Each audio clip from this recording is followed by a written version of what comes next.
در ورودی هستش، دستشویی، آشپزخونه، آبدارخونه میاد اینجا. میز و کتابخونه، سالن، در ورودی اتاق بزرگه،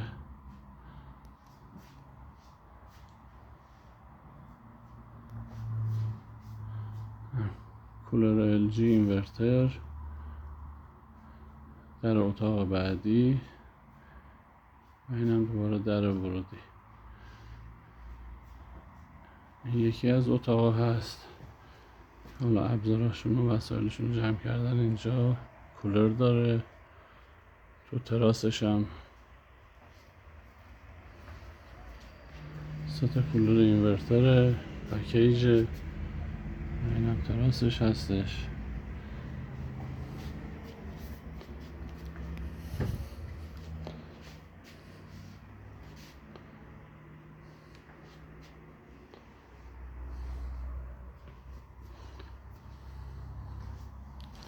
این هم اتاق بعدی.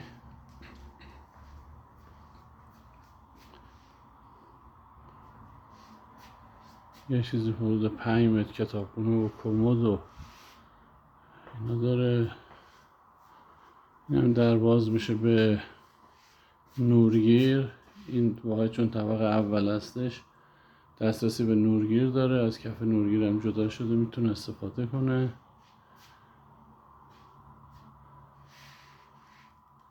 این هم کولر داره و یه پنجره هم رو به بیرون داره. البته همه اتاقا به پنجره دارن به بیرون. سالن 2 پنجره داره. جنوبی پنجره هم دوزه داره است.